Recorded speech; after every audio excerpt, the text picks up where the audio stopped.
Assalamualaikum warahmatullahi wabarakatuh. Balik lagi bersama saya Nanda Cikalasana. Di video kali ini saya akan menentukan fasa padatan dengan menggunakan data hasil instrumen XRD, di mana kita akan menganalisis data tersebut menggunakan aplikasi Match. Di sini kita langsung saja buka aplikasi Match-nya. Nah, sudah terbuka. Lalu setelah itu kita atur terlebih dahulu dengan klik option. Lalu kita ke general option. Lalu kita ke batch.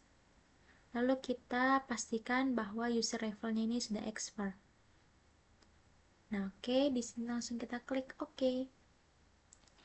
Nah, setelah itu kita langsung masukkan data. Oke, sebelum itu kenapa kita harus mengatur terlebih dahulu gitu tuh? Karena agar data yang dihasilkan yaitu merupakan data manual. Setelah itu kita langsung masukkan saja datanya. Ini dia data dari analisis XRD. Nah, di sini kita juga harus memastikan bahwa tipe of radiationnya itu X-ray, wavelength-nya itu dari CU sampai KA, dan value range-nya dari 2 theta. Lalu kita langsung klik OK. Nah, di sini sudah terlihat data difraktogramnya. Nah, karena di sini datanya itu masih sedikit kurang jelas ya, kita bisa mengubah atau memperjelasnya lagi dengan klik pattern lalu smooth raw data. Nah, oke, di sini datanya bisa lebih rapih gitu ya. Lalu setelah itu kita akan menentukan puncak-puncak dari data difraktogram ini. Nah, sebelumnya kita bisa zoom terlebih dahulu. Nah, kita telah zoom ya si data difraktogramnya. Lalu di sini kita bisa zoom. Nah, ini dia zoom, bisa zoom. Nah, untuk menggeser ke kanan dan ke kirinya kita bisa klik shift lalu geser kanan dan kiri. Oke. Nah, untuk mengembalikan lagi seperti semula kita bisa klik 2 kali saja. Nah, oke, seperti itu ya. Lalu di sini kita langsung saja menandai setiap puncaknya secara manual. Apabila dari teman-teman tidak ada tampilan garis ini gitu tuh, maka tampilan garis ini bisa dimunculkan dengan mengklik CTRL-X. Ini hilang, lalu untuk memunculkannya lagi kita bisa klik lagi CTRL-X. Jadi CTRL-X itu bisa untuk menghilangkan si garis ini dan untuk memunculkannya kembali. Lalu setelah itu kita langsung saja memberi tanda pada setiap puncaknya dengan CTRL plus klik kanan. Nah, ini dia sudah kita tandai setiap puncaknya. Kita lakukan berulang-ulang sampai semua puncak yang tinggi telah kita tandai. Oke, kita langsung tandai saja semuanya secara satu persatu.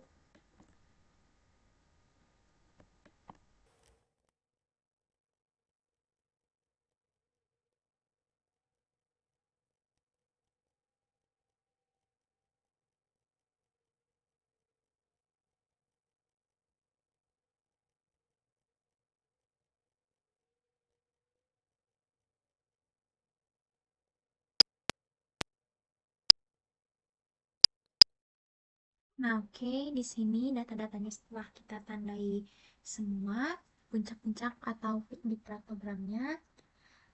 Setelah itu kita dapat membandingkan hasil pengamatan dari yang telah kita tandai dengan database-nya.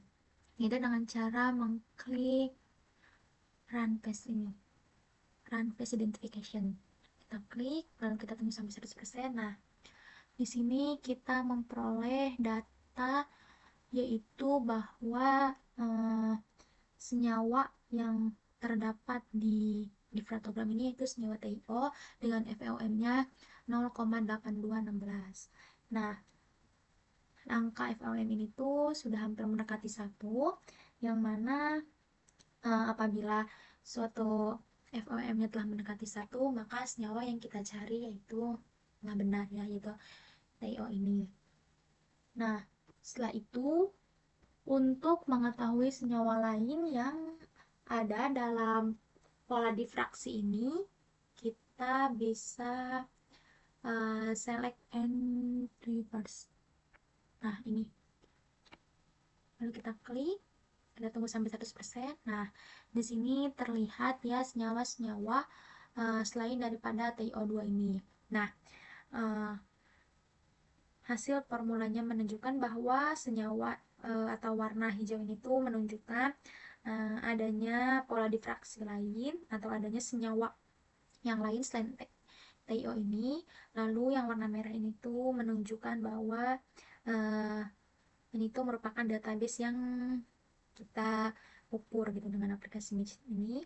Lalu yang warna biru ini menyatakan data pengukuran yang tadi kita ukur secara manual. Nah, di sini terdapat senyawa-senyawa lain selain TiO2 ini ada AS, lalu ada Cu, Al, Li, dan lain-lain. Dapat dilihat ya daripada formula ini. Lalu setelah itu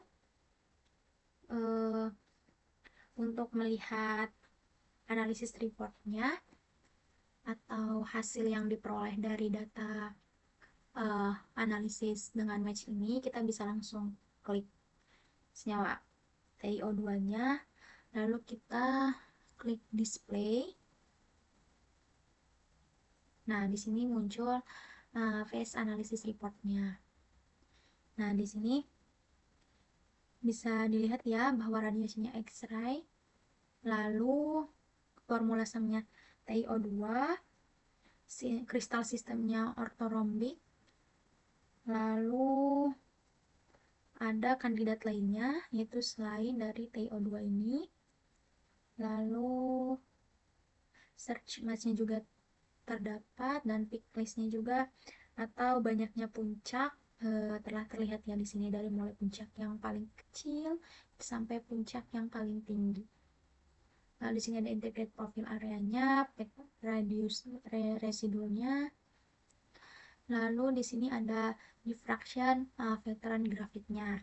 Oke, di sini kita langsung saja save data ini.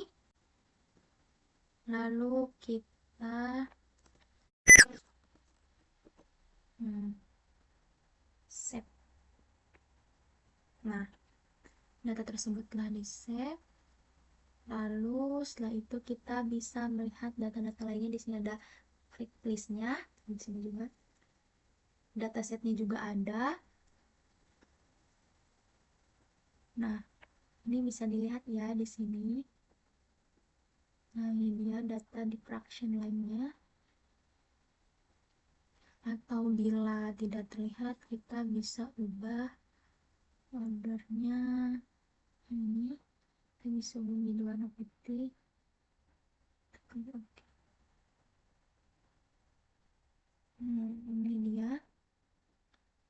Nah, link to origin entry ini tuh nantinya akan kita gunakan di aplikasi Mercury untuk mengetahui si struktur kristal dari DTXRD ini.